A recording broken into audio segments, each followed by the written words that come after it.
sometimes all Yeah. people want to know is where's the body, right? Like, I don't care who did it. I want to know where she is what I hear from mothers, They don't even need to get in the courtroom. They just want to find her or him and know where they are.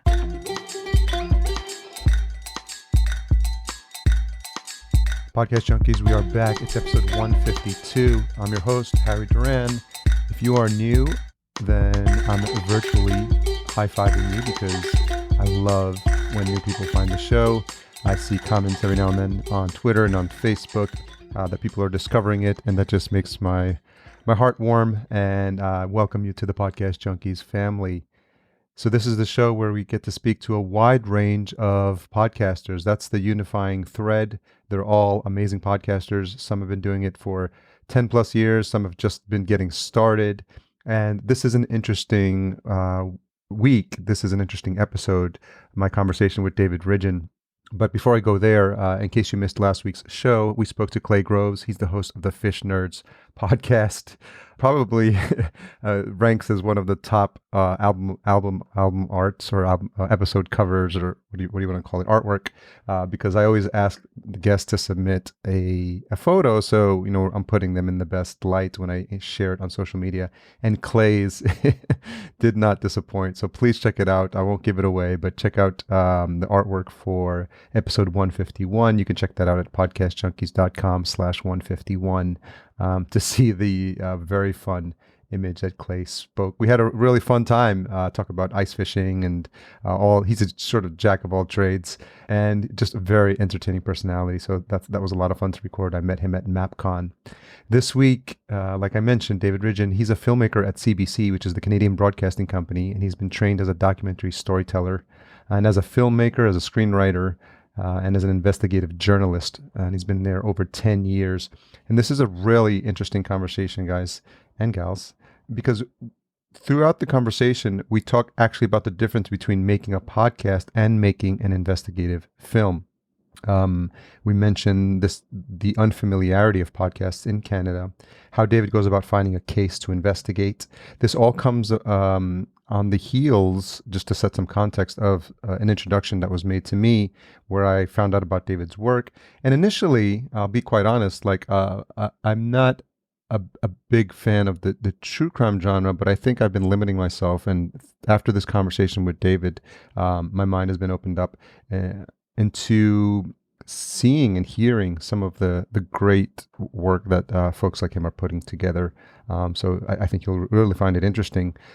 Just continuing, we talked about how many families are still seeking closure from unsolved crime cases. And we think, even with all the true crime podcasts out there, that there's a glut. But when you think about that compared to how many unsolved cases there are, it's really probably close, not even a drop in the bucket. And I'm just fascinated by the lengthy scripts that are involved to produce Someone Knows Something, specifically David's show. So really, really interesting discussion. I'm really happy to share it with you. So as always, the full show notes are going to be available at podcastjunkies.com/152.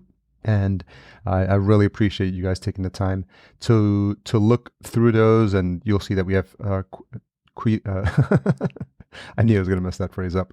Tweetable quotes, or tweetables as they're called. So if you see something that's of interest to you that we talked about, that's a very easy way to share. Any links mentioned, we have a summary, we have timestamps. We put a lot of work into those, a lot of our heart, soul, blood, sweat, tears, what have you.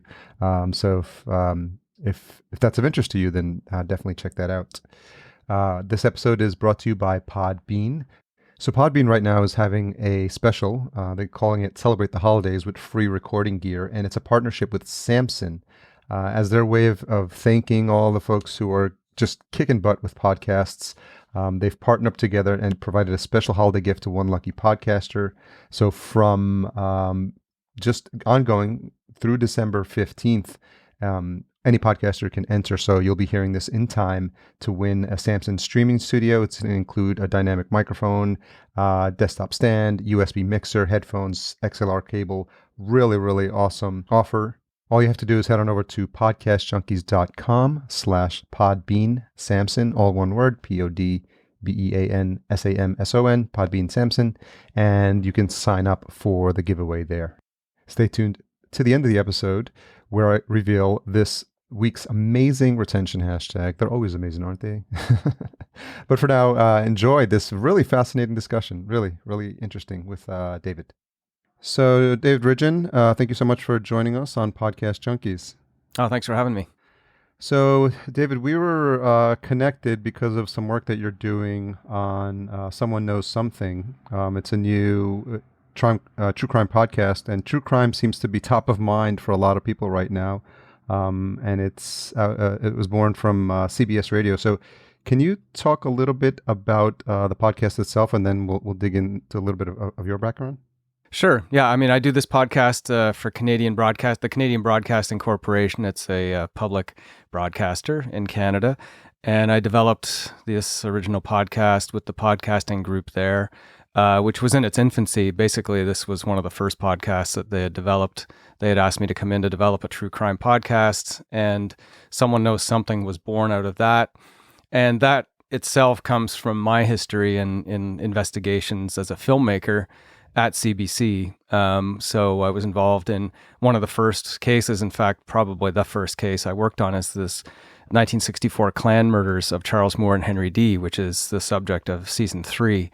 And the whole idea, the whole process is basically how I go about looking into these cases. I'll involve a family member if they're interested in looking in the case, if they're interested in looking into areas they've never looked at before, then they'll work with me and I'll work with them and look back at talking to witnesses, looking at information we haven't seen before, FBI files in this case. Police, will talk to police. And sometimes families have in mind suspects or people that they've always heard or thought might have had something to do with it. So I record, interactions in that direction as well. But the most important thing is the process of SKS. And so I record basically everything I do, all the interactions I have with family members and interviewees, and even sometimes it's ruminations about what I'm doing at the time. And that all kind of was developed in mid-2000s when I was working on the Mississippi case. And it's kind of transferred into Someone Knows Something in each of the cases we do. Each season focuses on a different case. And I guess the first season was locally based in the town that I grew up in, the case of Adrian McNaughton, who disappeared on a fishing trip in the early 70s. And the second season was in a much larger community where I hadn't grown up, and I had to make new inroads in Hamilton, Ontario, which is a large city. The case of Cheryl Shepard. Third season will be a look back at a case that I've worked on already and had success with in Mississippi. And then season 4 is a case that I've also worked on before, but I'm adding new information to, the case of Wayne Gravett. And then season 5 this is all going to be coming out before the end of spring 2018. Season 5 is a new case made in more like the standard of season 1 and season 2. So you've also made 4 investigative films as well. Can you talk a little bit about the difference between the work that goes into making a film as opposed to what you're experiencing now with these seasons of the podcast? Yeah, I love the podcast format because it affords a lot of space. So we can tell stories in a much more breathable fashion. We can put a lot more depth into the story. We can put a lot more information in. Whereas in television documentaries and radio documentaries, radio is a little bit more expansive, but there's a tendency to edit towards the slot. So you have a 12-minute slot or a 20-minute slot, and you have to compact your message, you have to compact your interviews, and you have to compact your relationships all into those slots. Whereas podcasting allows you to tell the story to the length it should be. It's not that podcasting is basically like reading a novel. It's not endless. But podcasting, in my experience in true crime, allows us to tell the fuller story in a much more natural way, I think, than any of the other media. Do you remember the moment when you realized or you became aware of podcasting as a platform for delivering this kind of message personally? Do I remember? I remember hearing about Serial. I remember hearing about the success of Serial. I have not listened to Yeah. Serial. I've not listened to Serial. I've actually not listened to very many podcasts. Certainly, well, I could almost say I haven't listened to any podcasts. I've only listened Yeah. to few little dips and pieces of other podcasts, mainly because I don't like to feel like I'm going to emulate or copy or mimic something else. Sometimes we have a tendency towards doing that, even if unconsciously. So I try to Yeah. stay away from that. And as a doc maker, I also stay away from watching other people's documentaries, which may sound really strange to listeners, but Hmm. I like to develop my own paradigm. And also, to be realistic, I just don't have the time to listen. I haven't made the time, I guess, also, but in expressing myself through these works and the time it takes to work with family members and look back at these cases, it's really all encompassing. And that sort of juggling that with my personal life, my family life, I really just don't have the time to listen to other podcasts. But so SKS is the podcast that I listen to. And I, not in a selfish way. I just think that that's just the way it works out. So. Yeah, it's interesting because Serial was a seminal moment for podcasting because it brought into the awareness the idea of a podcast. And a lot of people don't even know what a podcast is. And do you have that challenge as well as you're sharing sharing the story in SKS with other friends and family, that you actually have to describe to them what a podcast is? Podcasting in Canada hasn't really taken hold in the way that it has in the United States and possibly in Europe. Although SKS and there's other podcasts that are starting to become successful here. It's just starting to gain some traction and get a critical mass. But yeah, when I speak to people and say it's a podcast, people my age or younger, I'm 49 and younger, kind of get what a podcast is. They know some of them are like, how do you do it? How do you listen to it? What do you mean it's on your phone? And then sort of older, it's like, it's really hard. It's like, it's a documentary, right? It's a documentary and you can listen to it here, here, here, and here. And it just confuses because they're used to one location, right? And one delivery method. And, but it takes time to immerse into the situation. Even though they may have heard of Serial, they still don't know exactly what that might be, And certainly I think the true crime podcasts have been leading the charge in getting into new areas and new audiences and bringing new audiences to podcasting as a format. I think it draws on a wide range of listeners in the true crime milieu, and then it may lead them towards other podcasts they never expected that they would be interested in. You've been doing this for some time. In one of the recap episodes, you talked with the host about how you actually got called back to start SKS because you were a bit hesitant because of the experiences you've had previously as an investigative journalist. Can you talk a little bit about that as well? Yeah, I worked on this. I worked on the Mississippi case. I worked on other cases in Mississippi from the civil rights era, Klan murders of African Americans. And I worked on several cases in Canada, 3 or 4 or 5 cases in Canada. And I don't want to overbear the burden I'm carrying and all this stuff, but it does have an effect. And when you work this long and in a very in-depth way, you can't unsee the crime scene photos. You can't unhear the family members' pain and guilt and suffering. And to me, I absorb that, and it's really hard to unlisten to that or unhear it. And it starts to get to me, particularly after a season's over, 3 or 4 months later, sleeping issues, etc. And I just decided I'd had enough. And I was always interested in working in lots of different kinds of media, lots of different kinds of storytelling, and lots of different topics. And I've worked in the Middle East, I've worked on political documentaries, I've worked on dramas, and I wasn't born when I was growing up thinking I'm going to be an investigative journalist, podcast guy, or a filmmaker that does investigations.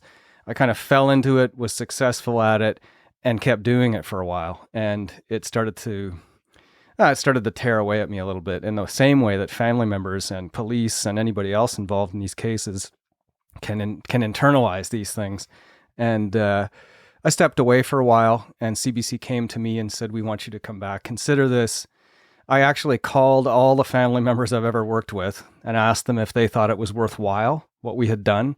Do you think doing this was worth it for you? And because I think we cheat ourselves as media people and pretend sometimes that we're doing things that are much more extravagant than they actually are. So I wanted to get a bit of a reality check, and all of them said, "Go ahead and do it," as I say in the prologue, which may be a bit overborne as well, but they did say, "Go ahead and do it." And I thought, well, if they thought it was worthwhile, I'll try it. Podcasting sounds exciting. I was really excited by the idea of hosting it and writing, a lot of new writing. I was particularly interested in that. So I tried it, and it's, again, the same kinds of issues are happening, the same kinds of intense situations, sort of emotions that are coming up, and dealing with family members and all the information that cases hold with them. I still have those, and those things are still starting to, back up on me a bit. But it's been a great experience thus far. And at one point or soon, I probably will have to take a bit of a break, because it's been the success. You don't want to stop after the first 2 seasons, and just, you want to, keep going. But there's a certain point where you have to kind of give yourself a break. And I really haven't had one for 3 years, or about 3 years now. So it's coming on again. One of the things you mentioned that I thought was interesting is that you had anxiety and panic attacks as a child. So I'm wondering, do you have a mechanism or a system for like coping with this afterwards, or decompressing or disconnecting from the subject matter? Because I imagine it gets pretty intense. It does. I mean, yeah, I did have these panic attacks, and just kind of came out of nowhere, had that dealt with. Basically, breathing. Breathing is the key to me, to success for me. And just a few deep breaths helps a lot to tell you that you have control of yourself. And it also actually physiologically helps to calm you down, to do deep breaths, holding your breath, letting it out carefully, being, conscious of where you are and what you're doing. It sounds kind of hippie language, but I guess I am a hippie. Anyway, it is just breathing, and that really helps me. But I think dealing with those kinds of intense anxiety moments of panic, even though they were coming seemingly from nowhere, have helped in several situations with SKS and other programming that I've done, walking up to, people's houses, knocking on the door and saying, "Hi, did you have something to do with this murder?" and things like that. And just encountering anybody that has to do with the case. People often unload on me as a sort of almost a psychologist, and I'm you have to kind of take that in, and as part of the programming, right? So because they haven't had a chance to talk about this with anybody, they don't talk about it with family, they haven't talked to police about it, and here I am waiting to hear all of it. so I ask for it and I receive it. So there are situations where breathing really helps. What type of training did you have, or what did you learn along the way that helped you to become what I imagine is a need to be empathetic when you have these conversations? I mean, when you're hearing them, it's so intimate when you hear them via audio, because we're typically listening in earbuds, and so it seems like it amplifies the emotion and the pregnant pauses. And I'm wondering, is that something you just got better with over time? For sure. I mean, I trained as a documentary storyteller, basically, as a filmmaker. And that's what I've transferred, sort of a cinematic nature to the podcast. And I've also trained as a screenwriter. And I learned on the job at CBC as a news person, or as an investigator, as a journalist, over the 10 years or so that I've been there as a staff member, and then afterwards as a freelancer. But I mean, the main thing when you're doing interviews is really just to listen and to stop trying to jump on your subjects, try to crush what they're saying. Or the pregnant pauses are important, because the person you're talking to always wants to fill the pause, and you have to be aware of that. And if you don't have a question that you actually want the answer to, then don't ask it, right? Like those are the two rules are: let the silence speak, and only ask a question if you want the answer. Don't ask a question just to keep the conversation going. Those are the 2 rules. They're really simple.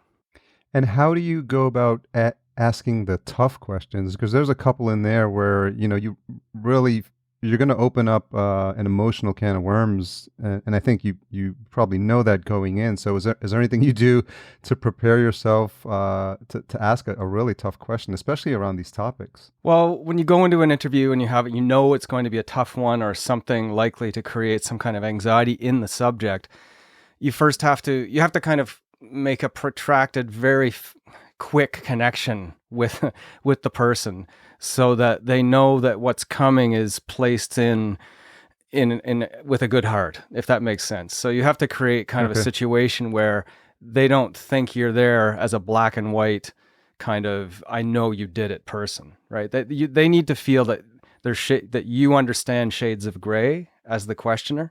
They need to understand that you as the questioner respect them and feel that, have empathy for them. You have to love your subjects no matter who they are. And that's another, that's a key for me. That's how I think about it. And I try to make those connections right off the bat so that anything that comes after that becomes much more of an understandable part of the equation. It becomes something that is more acceptable to, even if it's, did you kill this person? And often I won't say it that way. Often I'll say something like, if police had come to you and said, did you have something to do with this murder? What would you have said? So it's not really me asking, it's me asking, but it's not me saying it. That's just a quick example. That may not be what I do, but everything's different. I love the challenge of going in with just cold. I love not rehearsing. I love not knowing what the questions are first in any interview I do. I love that. I think that the situations you have to be malleable because the situation's going to change quickly anyways. So there's no point in having a list of questions.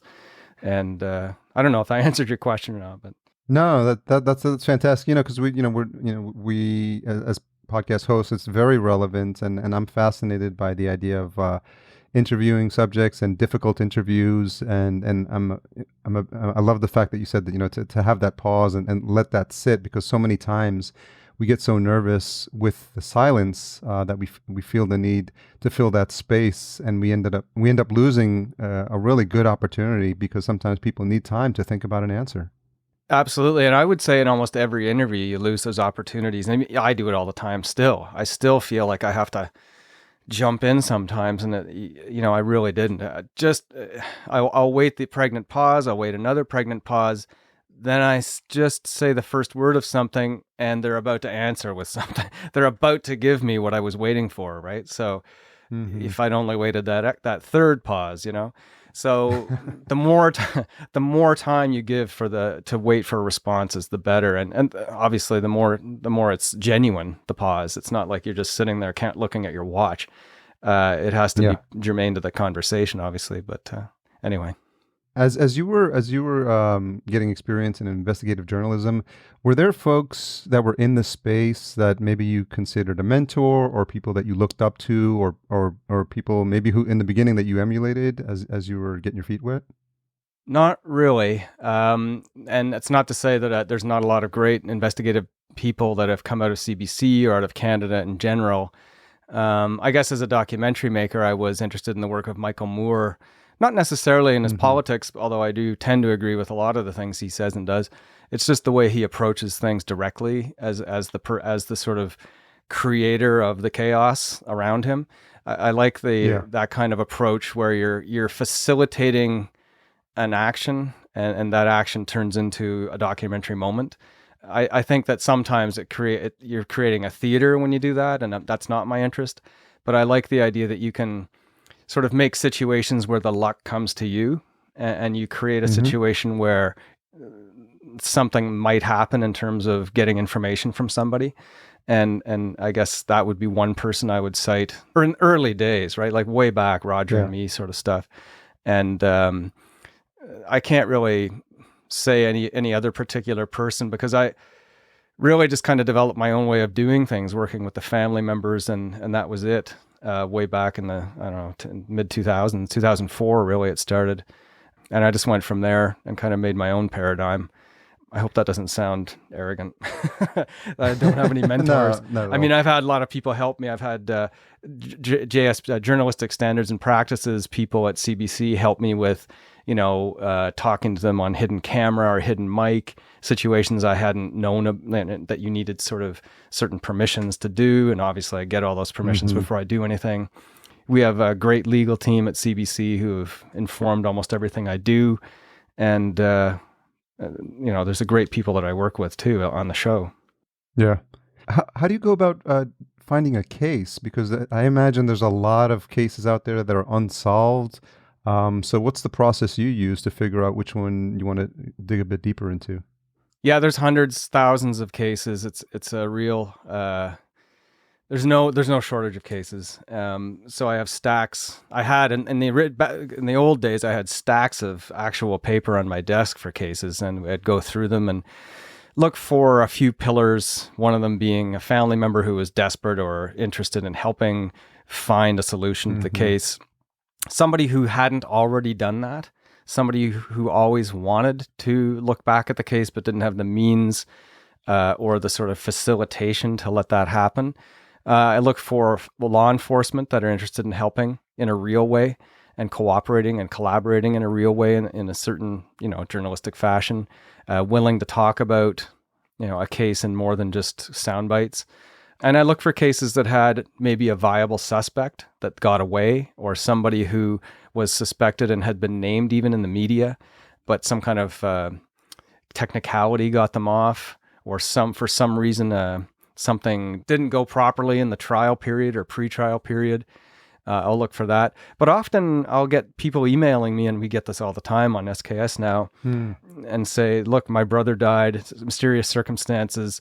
We've always wondered what happened. My mother says this guy did it.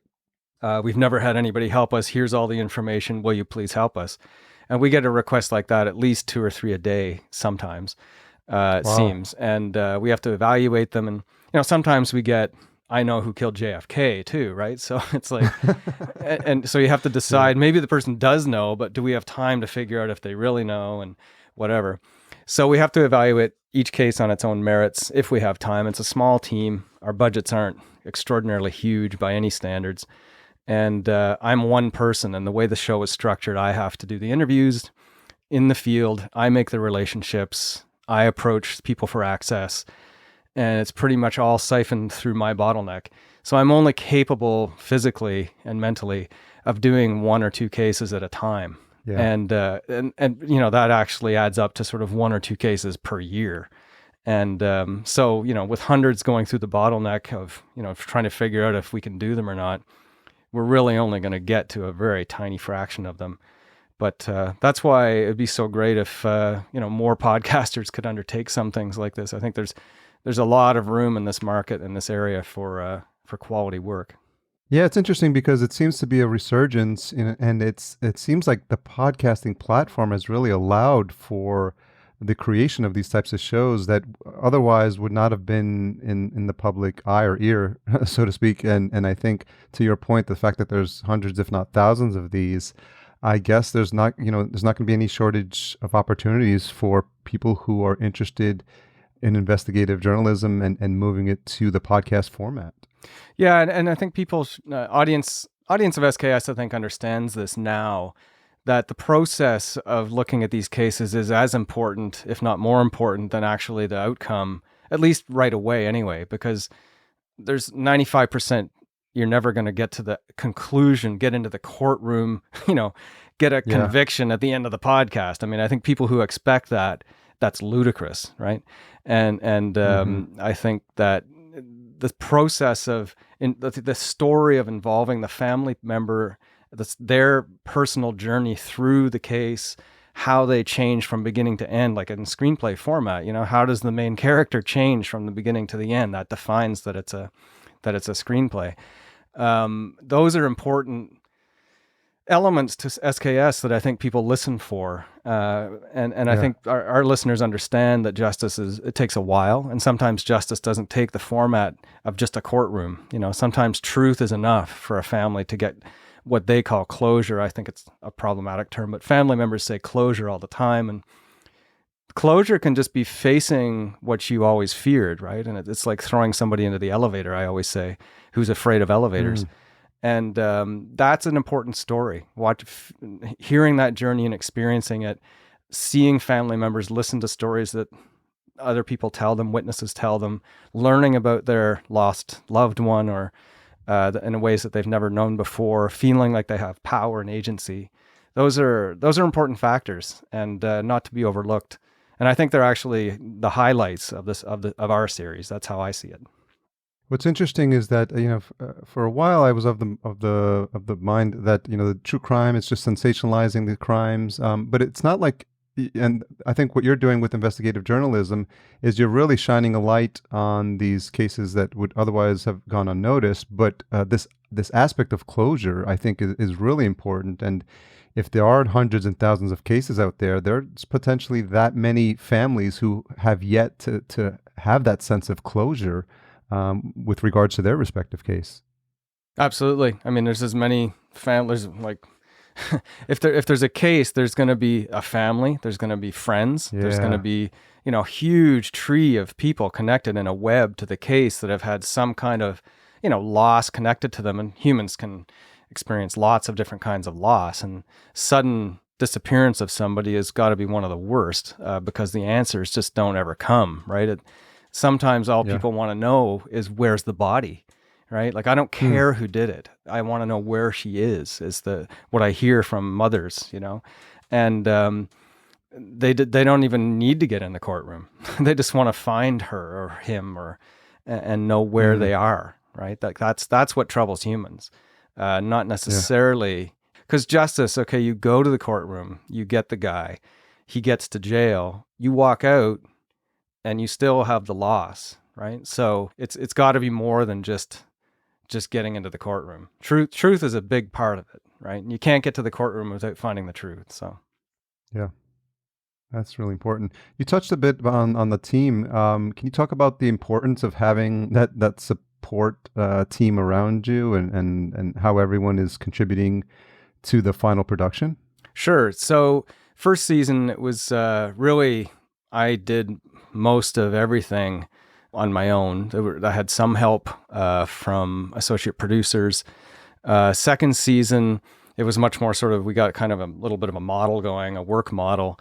And it got to the point where, I would write most of the scripts. I think I wrote season 2 up to episodes 7 or 8.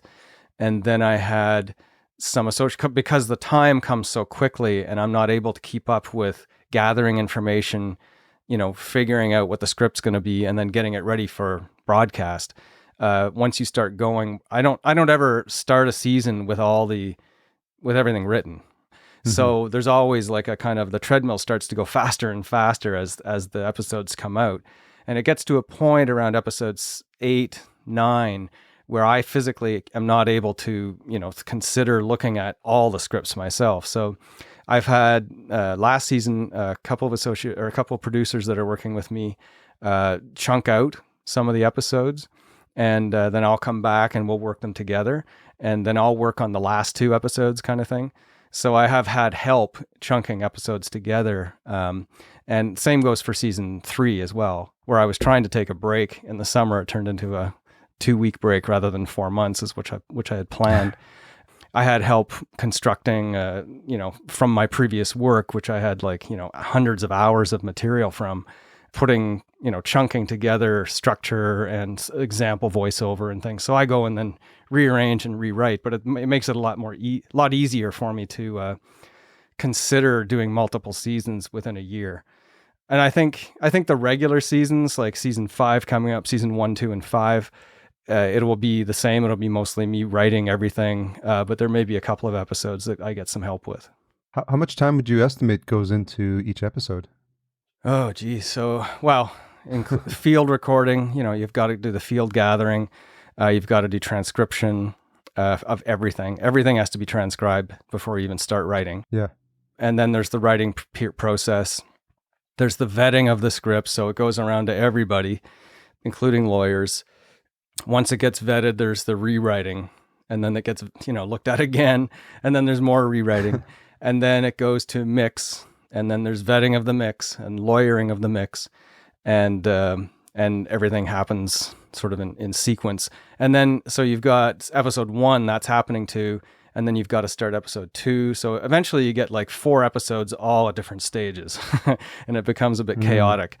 And which one's been lawyered, which one hasn't, which one's gone through first draft, which one's at second draft. It's a real production process. It's not just me talking off the top of my head and then put it to air. It's very much a process and constructed. It's a constructed series, very carefully constructed. It may not sound that way, but we like it to sound as natural as possible. But so how much time does it take?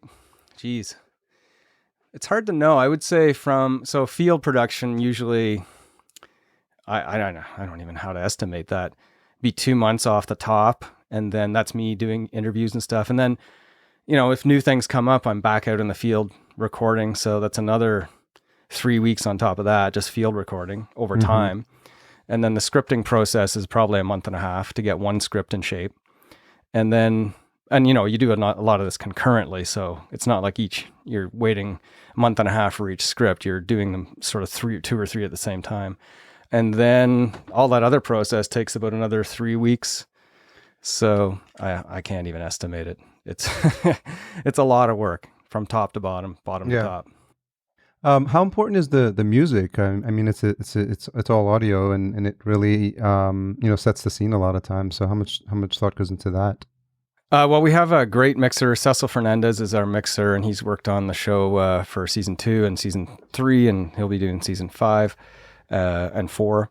And he's amazing. And I'm in awe every time I listen to his mixes. And I think Cecil tries to make them as cinematic as possible. He takes music from lots of different sources. We have some music that's brought to us by independent musicians.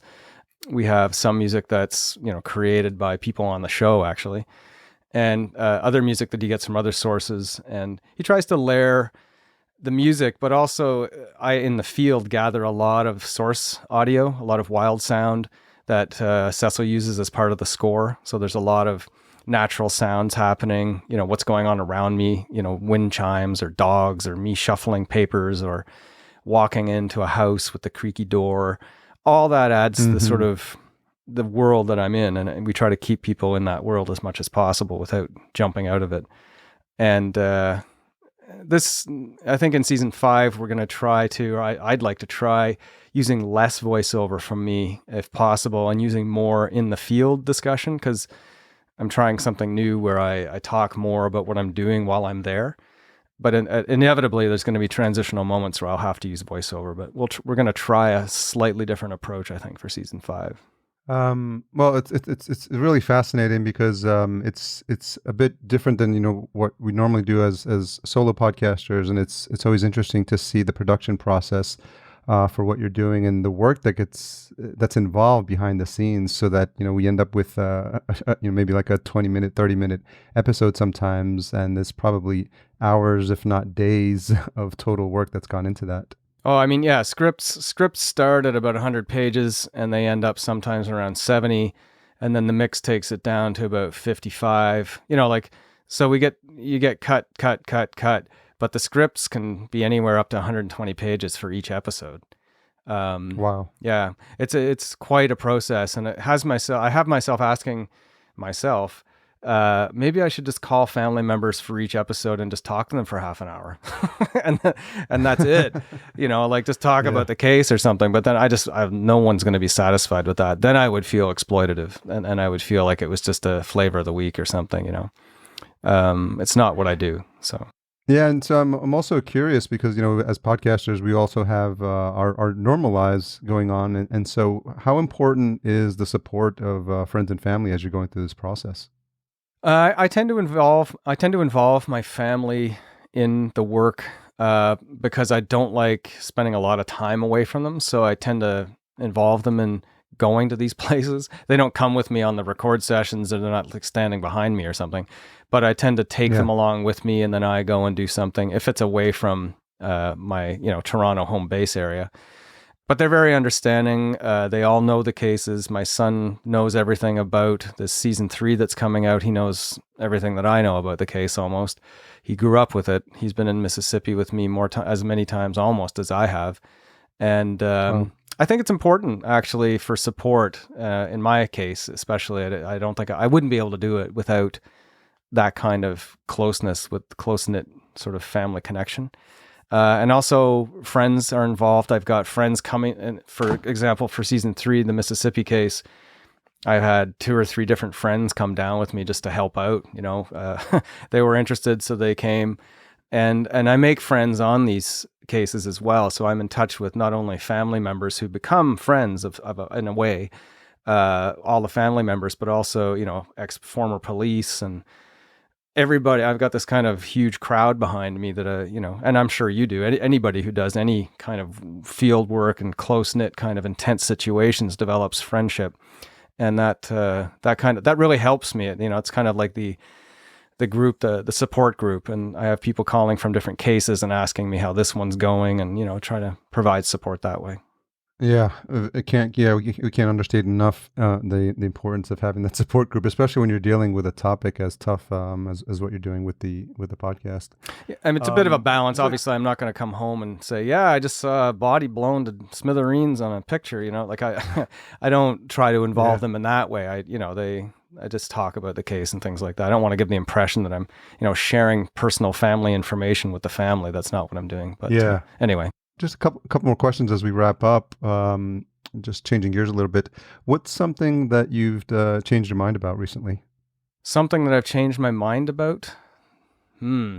These are questions I don't do well on because I change all the time. Like people say, what's your favorite, give me your top 10. And I say, I don't have a top 10. It just like it changes all the time. All right. So one more, and we might be 0 for 2 here, but I'll give it a shot. Sorry. What's the one most misunderstood thing about you? Well, maybe I think people feel that I'm really intense, that I'm a really intense guy just before I even open my mouth. It's something about the way I hold my eyebrows. And sometimes people think I'm this really intense guy and I'm like, what are you talking about? I'm just like standing here. And, but I mean, I don't think people hear that in SKS. I think when I go to the door and start talking to people, like I don't frighten people away. I don't hear people running away from me, but I've been told over and over and over again that I'm this, like, people are intimidated just by me standing in front of them. And I don't understand that. And I feel misunderstood on that front. Yeah. It seems like you got to go, the extra mile just to convince people that you are actually, a nice guy then. Exactly. Well, yeah. I mean, I feel that I have to like talk extra quiet, in order not to frighten people away or something. Anyway. Yeah.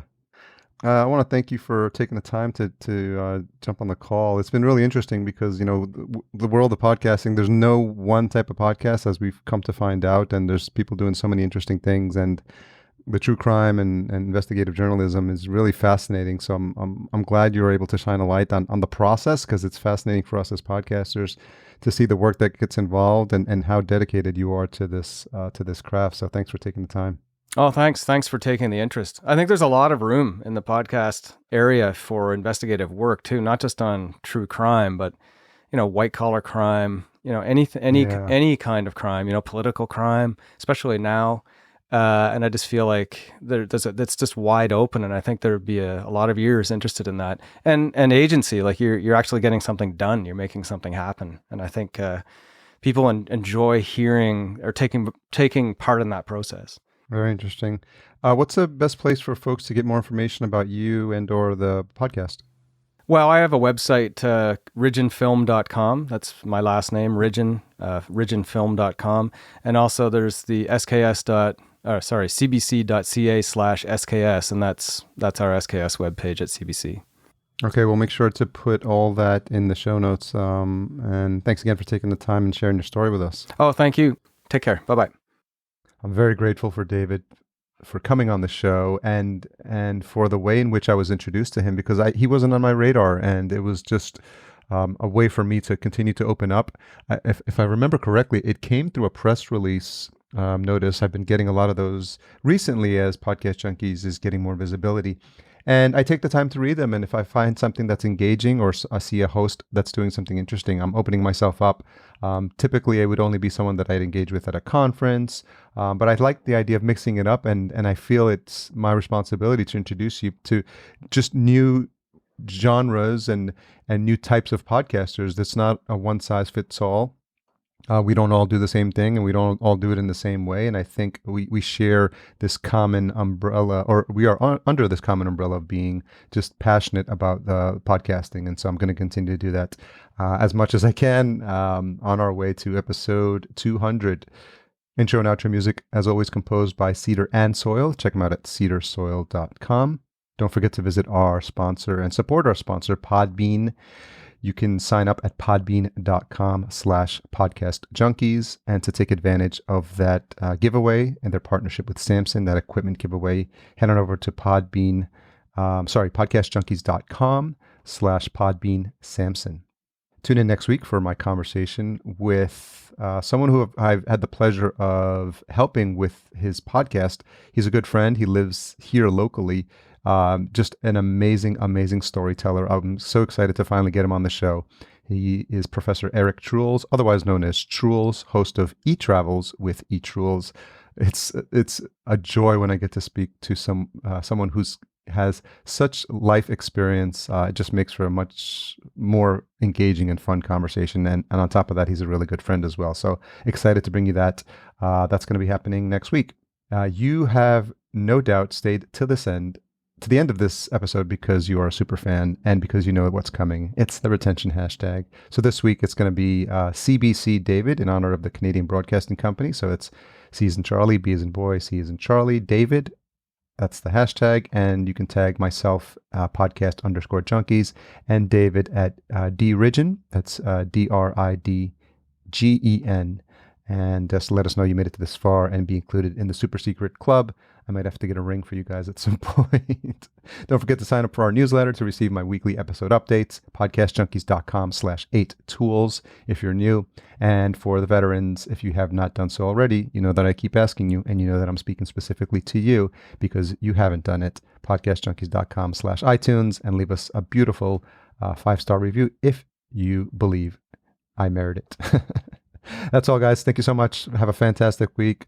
And thanks again for your support. It means the world to me.